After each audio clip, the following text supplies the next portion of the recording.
காலுக்காகத்துக்கு சின்ன வயசா இருக்கும் போதே அவங்க அம்மா இறந்துட்டாங்க. காலுக்காகத்தோட அப்பா கஜபதி தன்னோட மனைவி இறந்ததுக்கு அப்புறம் தன்னுடைய பையன் காலுவ ரொம்ப கஷ்டப்பட்டு வளர்த்து வந்தாரு. காலுக்காகத்துக்கு தன்னோட அம்மா ஞாபகம் வராம ரொம்பவும் கவனமா பாத்துக்கிட்டாரு. ஒரு நாள் காலுக்காகத்தோட பாட்டி அவங்க வீட்டுக்கு வந்தாங்க. டேய் கஜபதி, நீ இந்த குழந்தைய வளர்க்க எவ்வளவு கஷ்டப்படுறன்னு எனக்கு தெரியும். கவலைப்படாம இரு. கூடிய சீக்கிரம் உனக்கு நான் இன்னொரு கல்யாணம் பண்ணி வைக்கிறேன்.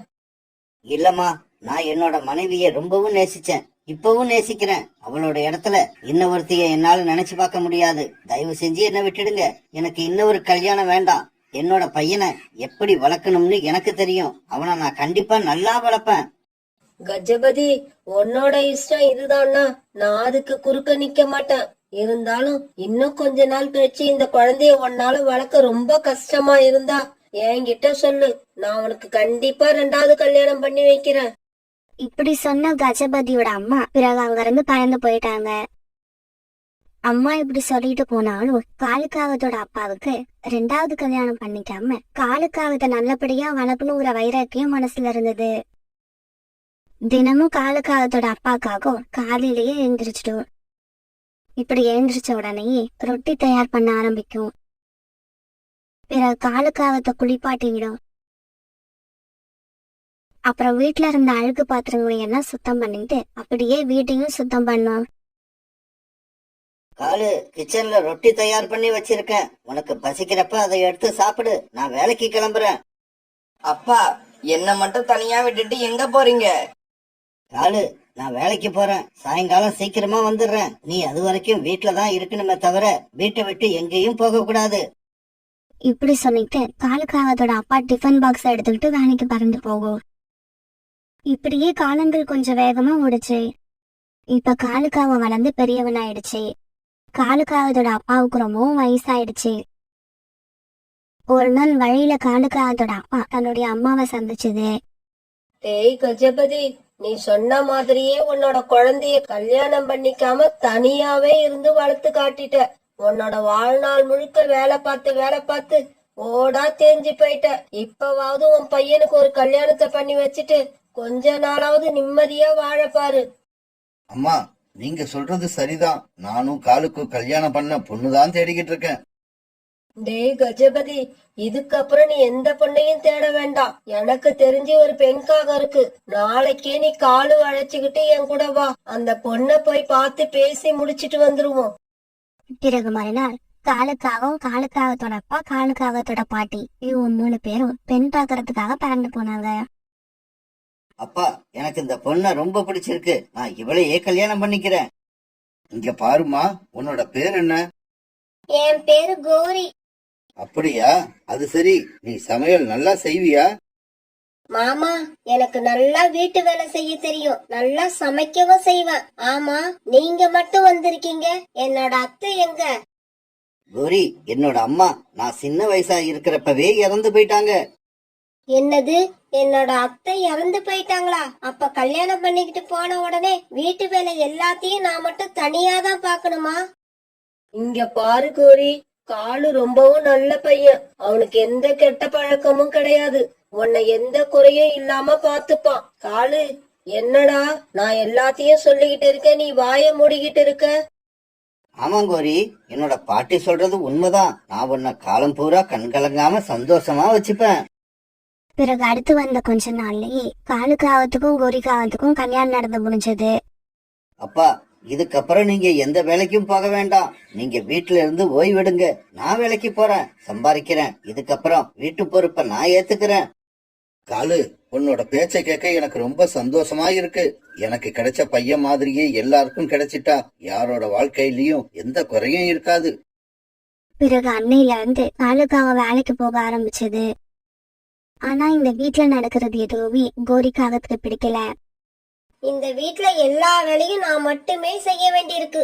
என்னோட மாமா எந்த வேலையும் செய்யாம நல்லா தின்னுட்டு சுத்தி சுத்தி வராரு. இத பாக்க எனக்கு எரிச்சலா இருக்கு. இன்னைக்கு காலேஜ் வீட்டுக்கு வரட்டும், இத பத்தி தெளிவா பேசியே ஆகணும். இப்படி நினைச்ச கோரிக்காவும் அன்னைக்கு பூரா தன்னோட ரூமை விட்டு வெளியே வரவே இல்ல, சமைக்கவும் இல்ல. காலுக்காகத்தோட அப்பாவுக்கு ரொம்பவும் பசிக்க ஆரம்பிச்சது. உடனே அவர் கோரிக்காகத்தோட ரூமுக்கு போனாரு. கோரி, எனக்கு ரொம்ப பசிக்குதும்மா, சாப்பாடு எடுத்து வை. மாமா, இதுக்கப்புறம் என்னால இந்த வீட்ல உள்ள எல்லாருக்கும் சமைக்க முடியாது. எனக்கும் என் கணவருக்கு மட்டும்தான் சமைக்க போறேன். அதனால உங்களுக்கு தேவையான உணவை நீங்களே சமைச்சுக்கோங்க. அடிக்கடி என்னை வந்து கூப்பிட்டு தொல்லை பண்ணாதீங்க. என்னது, எனக்கான உணவை நானே சமைச்சுக்கணுமா? ஏன் உங்களுக்கு சமைக்க தெரியாதா? உங்க பிள்ளைய சின்ன வயசுல இருந்து நீங்க தானே சமைச்சு போட்டு வளர்த்தீங்க. இப்ப மட்டும் ஏன் சமைக்க கூடாது? கோரிக்காகத்தோட இந்த பேச்சை கேட்டு காலுக்காகத்தோட அப்பா அதிர்ச்சி ஆயிட்டாரு. அன்னைக்கு சாயங்காலம் ஆச்சு. காலுக்காக வேலையில இருந்து திரும்பி வந்தப்ப அவங்க அப்பா வாசலையே நின்னுகிட்டு இருந்தாரு. அப்பா, ஏன் வாசல்லையே நின்னுகிட்டு இருக்கீங்க? உள்ள வாங்க.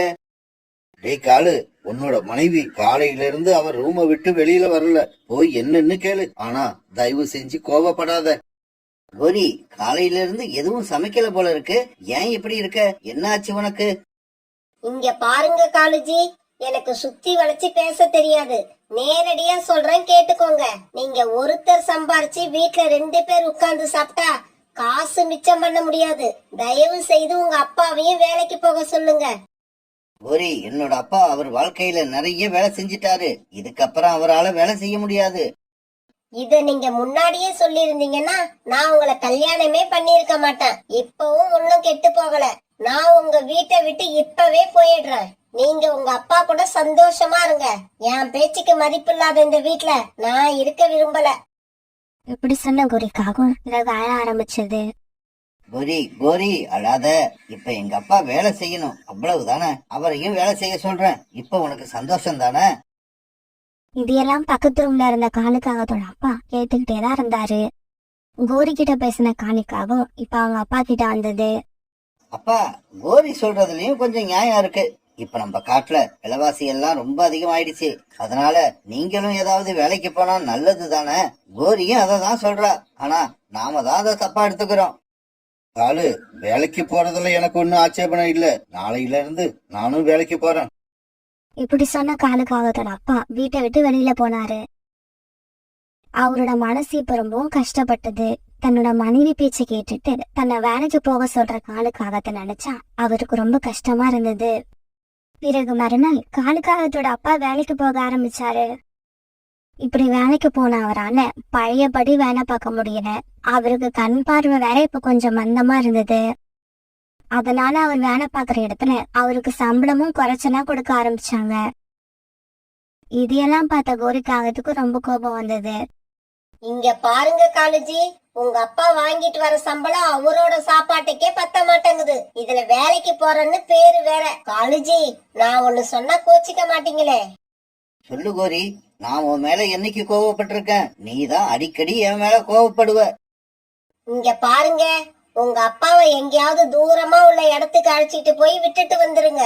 அவருக்கு கண் பார்வை சரியா தெரியாததால அவரால திரும்பி வர முடியாது. நாமளும் அவர் தொல்லை இல்லாம நிம்மதியா வாழலாம். கோரி, இப்படி செய்யறதுக்கு எனக்கு மனசு இல்லதான். இருந்தாலும் இந்த மாதிரி செஞ்சாதான் நமக்குள்ள சண்டை வராம நாம சந்தோஷமா வாழ முடியும்னா அதுக்காக இதையும் செய்யறேன். இவங்க பேசிக்கிட்டதையெல்லாம் தன்னோட கூட்டுல படுத்திருந்த காலுக்காகத்தோட அப்பா கேட்டுட்டுதான் இருந்தாரு. அவர் கண்ல இருந்து இப்ப கண்ணீர் வர ஆரம்பிச்சுது. மறுநாள் பொழுது விடிஞ்சிச்சு. மறுநாள் காலையில காலுக்காக ஏதோ போய் சொல்லி அவரை ரொம்ப தூரமான ஒரு காட்டுக்கு அழைச்சிட்டு போச்சு. இப்படி தன்னோட அப்பாவை அழைச்சிட்டு போன காலுக்காகவும் ஒரு அடர்த்தியான காட்டுக்குள்ள போய் அவர் உட்கார வச்சது. அப்பா, நீங்க இங்கேயே உக்காந்துருங்க. எனக்கு இங்க ஒரு சின்ன வேலை இருக்கு. நான் போய் பாத்துட்டு வந்துடுறேன். காலு, பார்த்து பத்திரமா போயிட்டு வாப்பா. உன்னோட உடம்ப பத்திரமா பாத்துக்க. வாரம் சனிக்கிழமை கரெக்டா எண்ணெய் தேய்ச்சி குளிச்சிடு. ஏன்னா ஒரு வாரம் குளிக்காட்டியும் உன்னோட உடம்பு ரொம்ப சூடாயிடும். அப்புறம் நம்ம வீட்டோட பத்திரம் என்னோட அலமாரியில துணிகளுக்கு அடியில வச்சிருக்கேன். தேவைப்படுறப்ப அதை எடுத்துக்க. அப்புறம் நான் வீட்டுக்கு திரும்பி வந்துருவேன்னு நீனும் உன்னோட மனைவியும் பயப்படாதீங்க. ஏன்னா இந்த இடத்துல இருந்து என்னால கண்டிப்பா தனியா திரும்பி வர முடியாது. காலு, அப்புறம் உங்ககிட்ட கடைசியா ஒரே ஒரு வார்த்தை சொல்லிக்கிறேன்.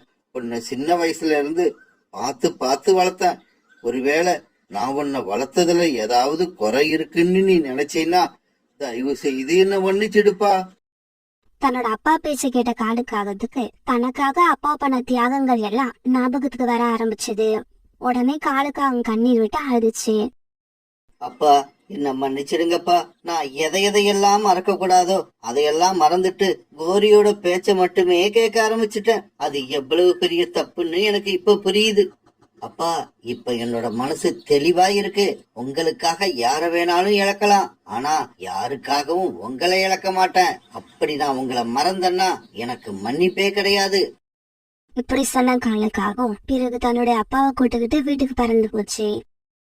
காலுக்காக இப்படி தன்னோட அப்பாவை மறுபடியும் வீட்டுக்கு கூப்பிட்டுக்கிட்டு வந்ததை பார்த்துட்டு கோரிக்காகத்துக்கு கோபம் வந்துருச்சு. காலுஜி, என்ன மறுபடியும் உங்க அப்பாவை வீட்டுக்கு கூப்பிட்டுட்டு வந்திருக்கீங்க? நான் சொன்னதெல்லாம் உங்களுக்கு மறந்து போச்சா? இதோ நான் இப்பவே எங்க அம்மா வீட்டுக்கு கிளம்புறேன். கோரி, கல்யாணம் பண்ணி இங்க வந்ததுக்கு அப்புறம் இப்பதான் முதலா உங்க அம்மா வீட்டுக்கு போற. அப்படி போற உன்ன வெறுங்கையோட அனுப்ப நான் விரும்பல. இந்தா, நான் கொடுக்கறதையும் வாங்கிக்கிட்டு போயிடு. இப்படி சொன்ன காலுக்காகவும் தன்னோட மனைவி கோரிக்காகத்தோட கண்ணத்துல மாறி மாறி தன்னோட கோபம் தீர அறிய ஆரம்பிச்சது. இப்படி தன்னோட கணவர்கிட்ட நிறைய அடி வாங்கின கோரிக்காகவும் அழுதுகிட்டு இப்படி பேச ஆரம்பிச்சது. காலுஜி, என் மேல எந்த தப்பும் இல்ல, எல்லா தப்பும் உங்க மேலதான் இருக்கு. என்னது, என் மேல தப்பு இருக்கா? என் மேல என்ன தப்பு இருக்கு? முதலா உங்க அப்பாவை வேலைக்கு அனுப்புங்கன்னு நான் சொன்னப்பவே நீங்க எனக்கு ஒரு அறை விட்டு இருந்தீங்கன்னா நான் உங்க அப்பாவை வீட்டை விட்டு வெளியில அனுப்புற அளவுக்கு வந்திருக்க மாட்டேன்.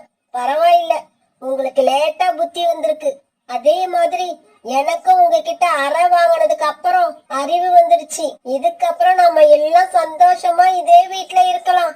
உங்க அப்பாவை எங்க அப்பா மாதிரி கவனமா பாத்துக்கிறேன். இந்த நிகழ்ச்சிக்கு அப்புறம் காலுக்காகத்தோட வீட்டுல மகிழ்ச்சிக்கும் சந்தோஷத்துக்கும் குறைவே இல்ல. ஒரு நாள் சாயங்காலம் காலுக்காகம் தன்னுடைய வேலையை விட்டு திரும்பி வீட்டுக்கு வந்துகிட்டு இருந்தது. இப்படி வீட்டுக்கு வந்த காலுக்காகவும் கோரிக்காகவும் அன்னைக்கு 3 முட்டைகள் இட்டு இருக்கிறத பார்த்துட்டு ரொம்ப சந்தோஷமாச்சு. நான் அப்பா ஆக போறேன். அப்பா ஆக போறத நினைச்சு காலுக்காக இவ்வளவு சந்தோஷமா இருக்கிறப்ப கோரிக்காகம் தான் அம்மா ஆக போறத நினைச்சு சந்தோஷப்படாம ரொம்ப வருத்தமா இருந்தது. காலுஜி, இப்ப ஆட்டம் போடுறத நிறுத்த போறீங்களா இல்லையா? என்னமோ இந்த உலகத்திலேயே நீங்க மட்டும்தான் அப்பாவாக போறப்பல இப்படி ஆடுறீங்க. குழந்தை பிறக்கிறது எல்லா வீட்லயும் நடக்கிற சாதாரண விஷயம்தான். கோரி, பொதுவா குழந்தை பிறக்கிறது மத்தவங்களுக்கு சாதாரண விஷயம்தான். ஆனா அந்த குழந்தையோட அப்பா அம்மாக்கு அப்படி இல்ல. அவங்களுக்கு அது ஒரு வரம் கிடைச்ச மாதிரி. நான் அப்பா ஆக போறத நினைச்சா எனக்கு ரொம்ப சந்தோஷமா இருக்கு. ஏன், நீ அம்மா ஆக போறத நினைச்சு உனக்கு சந்தோஷமா இல்லையா? அம்மாவாக போறது நல்ல விஷயம்தான், இருந்தாலும் பக்கத்திலேயே இருக்கணுங்கிறத நினைச்சா எனக்கு எரிச்சலா இருக்கு. இங்க பாருங்க, நான் இப்பவே சொல்லிட்டேன், என்னால இந்த முட்டை பக்கத்திலேயே உட்கார்ந்து இருக்க முடியாது. கோரி, இதுதான் விஷயமா? கவலைப்படாத, நான் முட்டை பக்கத்திலேயே இருந்து முட்டைய பாத்துக்கிறேன். முட்டைய பாத்துக்கிட்டு நீங்க வீட்டுல உட்கார்ந்துட்டீங்கன்னா வேலை செஞ்சு சம்பாதிச்சுக்கிட்டு வர்றது யாரு? இங்க பாருங்க, பக்கத்து காட்டுல இருக்கிற உங்க அம்மா சும்மா தானே இருக்காங்க. அவங்கள முட்டை பக்கத்திலேயே உட்கார சொல்லுங்க. ஆமா, உனக்குதான் எங்க அம்மாவை கண்டாலே பிடிக்காதே. ஆனா இப்ப அவங்கள கூப்பிட்டு நம்ம வீட்டுல வச்சுக்கணும்னு சொல்ற. உன்னோட மனசு எப்ப இப்படி மாறுச்சு? காலுஜி, இந்த கோரிக்கு ஏதாவது காரியம் ஆகணும்னா மனசை எப்படி வேணாலும் மாத்திப்பா. கோரி, எங்க அம்மா வயசானவங்க. அவங்களால இந்த முட்டைய பாதுகாக்க மட்டும்தான் முடியும். மத்தபடி வீட்டு வேலையெல்லாம் செய்ய சொல்லக்கூடாது. காலுஜி, முதல்ல நீங்க போய் உங்க அம்மாவை அழைச்சுக்கிட்டு வாங்க. மத்த விஷயத்த பத்தி எல்லாம் அப்புறம் பேசுவோம். கோரி இப்படி சொன்ன உடனே காலுக்காக தன்னோட அம்மாவை கூப்பிட பறந்து போச்சு. டேய் காலு, என்னடா அதிசயமா இருக்கு? ரொம்ப நாளைக்கு அப்புறம் என்ன பார்க்க வந்திருக்க. வாடா, உள்ள வா. பிறகு காலுக்காக தன்னோட அம்மா வீட்டுக்குள்ள போச்சு. டேய் காலு, என்னடா சாப்பிடுற? வீட்டுல சாதம் சாம்பார் எல்லாம் இருக்கு, கொஞ்சம் சாப்பிடுறியா? இல்லம்மா, எனக்கு இப்ப எதுவும் வேண்டாம். உங்களால எனக்கு ஒரு காரியம் ஆகணும். எனக்கு தெரியும்டா காலு, இந்த காலத்துல எல்லா பசங்களும் அவங்க அம்மா அப்பாவை பார்க்க போனாங்கன்னா கண்டிப்பா அவங்களால ஏதோ காரியம் ஆக வேண்டி இருக்கும்னு தான் அர்த்தம். சரி, அதை விடு, நான் உனக்கு என்ன செய்யணும்னு சொல்லு. அம்மா, கோரி 3 முட்டையிட்டு இருக்கா. ஆனா முட்டையிட்ட உடனே என்னால முட்டை பக்கத்துல உட்காந்து பாதுகாக்க முடியாதுன்னு தெளிவா சொல்லிட்டா. அதனாலதான் முட்டைய பாத்துக்கிறதுக்கு உங்களை கூப்பிட்டுக்கிட்டு போக வந்தேன். அடப்பாவி, கோரி அப்படியா சொன்னா? தன்னோட முட்டைய பாதுகாக்கிறத விட ஒரு அம்மாவுக்கு என்னதான்டா வேலை இருக்க முடியும்? இப்படி சொன்ன காலுக்காகத்தோட அம்மா காலுக்காகத்து கூட அது வீட்டுக்கு பறந்து போனாங்க. காலுக்காகத்தோட அம்மாவை கோரிக்காகத்துக்கு எப்பவுமே பிடிக்காது. அதனாலதான் அவங்க கிட்ட தேவையில்லாம சண்டை போட்டு காலுக்காகத்தை எடுத்துக்கிட்டு தனி குடுத்தன வந்துச்சு. கோரி, நீ சொன்ன மாதிரியே எங்க அம்மாவை அழைச்சுக்கிட்டு வந்துட்டேன். உனக்கு இப்ப சந்தோஷம் தானே? இங்க பாருங்க, வீட்டுக்கு வந்துட்டா மட்டும் பத்தாது, என்னோட குழந்தைங்க இருக்கிற இந்த முட்டையே பத்திரமா பாத்துக்கணும். கோரி, கவலைப்படாதம்மா, என்னோட பேர பசங்க இருக்கிற இந்த முட்டைய நான் பத்திரமா பாத்துப்பேன். பிறகு முட்டைகள் இருந்த கூட்டுல இருந்து கோரிக்காகம் கீழே இறங்க காலுக்காகத்தோட அம்மா அந்த கூட்டுல போய் உட்கார்ந்தாங்க. பிறகு மறுநாள் காலையில காலுக்காகம் வழக்கம் போல வேலைக்கு கிளம்பி பறந்து போச்சு. அத்தை, முட்டைய பத்திரமா பாத்துக்கோங்க. முட்டைய தனியா விட்டுட்டு எங்கேயும் கிளம்பி போயிடாதீங்க. நான் எங்க அம்மா வீடு வரைக்கும் போயிட்டு வரேன். இப்படி சொன்ன கோரிக்காகம் தான் அத்தையோட பதிலை எதிர்பார்க்காம அங்கிருந்து கிளம்பி பறந்து போயிடுச்சு.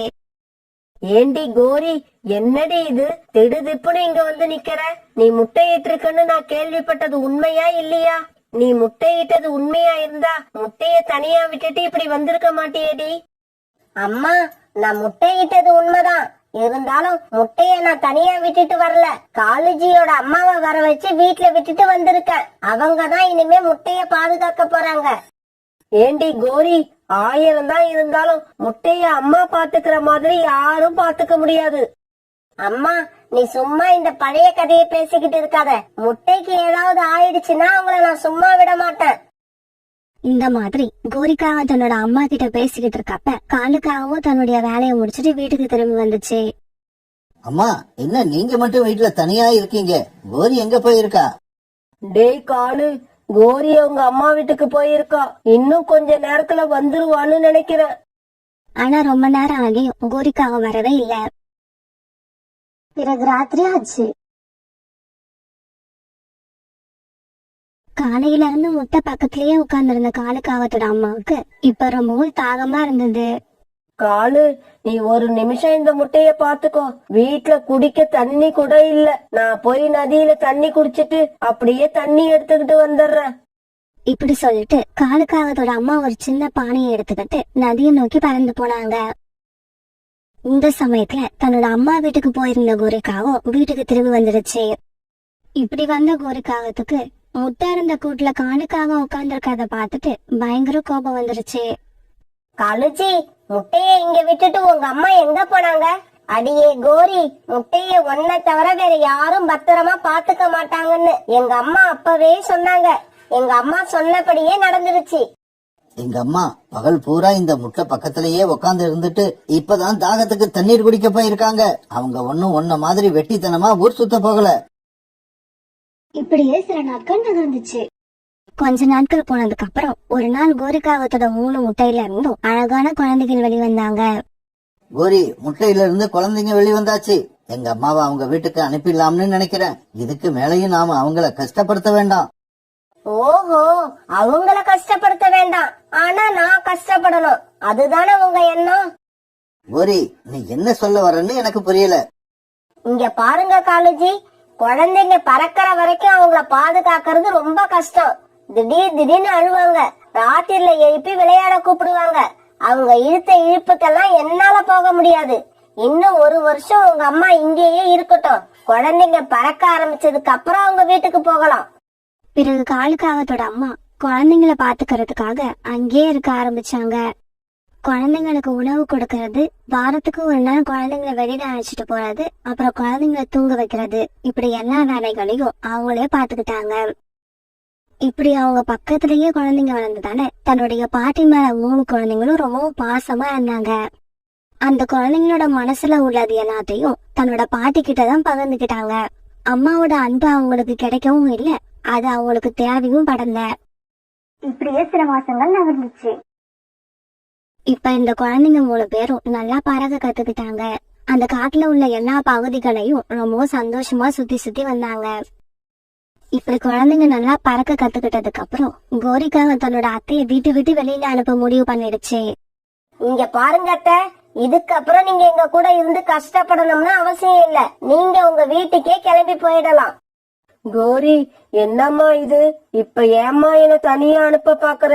இன்னும் நான் எத்தனை நாள் இருந்துட போறேன்? அப்படி இருக்க போறனால என்னோட பேர குழந்தைங்களோடயே இருந்துட்டு போயிடுறேன். இங்க பாருங்க, நீங்க எதுக்கு பிளான் பண்றீங்கன்னு எனக்கு தெரியுது. இவ்வளவு நாள் எந்த வேலையும் செய்யாம உட்கார்ந்த இடத்துல சாப்பிட்டு சாப்பிட்டு நல்லா சுகம் கண்டுட்டீங்க. அதனாலதான் இப்படி பேசுறீங்க. இந்த கோரியை யாரும் ஏமாத்த முடியாது. இப்பவே உங்க வீட்டுக்கு கிளம்புங்க. இப்படி சொன்ன கோரிக்காகும் காலுக்காகத்தோட அம்மாவை வலுக்கட்டாயமா வீட்டை விட்டு வெளியில அனுப்பிடுச்சு. காலுக்காகத்தோட அம்மா அழுதுகிட்டே தன்னோட வீட்டுக்கு பறந்து போனாங்க. அன்னைக்கு சாயங்காலம் காலுக்காக வேலையில இருந்து வீட்டுக்கு திரும்பி வந்துச்சு. கோரி, குழந்தைங்க எல்லாம் எதனால அழுதுகிட்டு இருக்காங்க? அவங்கெல்லாம் அவங்க பாட்டியை நினைச்சு அழுகுறாங்க. ஆனா அவங்க பாட்டியோ என்னோட வீடுதான் முக்கியம்னு காலையிலேயே கிளம்பி போயிட்டாங்க. இங்க பாருங்கடா பசங்களா, இதுக்கப்புறம் உங்க பாட்டி இங்க வரமாட்டாங்க. நான் தான் உங்க அம்மா. உங்களுக்கு இதுக்கப்புறம் எது தேவைன்னாலும் நீங்க என்னதான் கேட்கணும். உங்களை பத்திரமா பாத்துப்பேன்.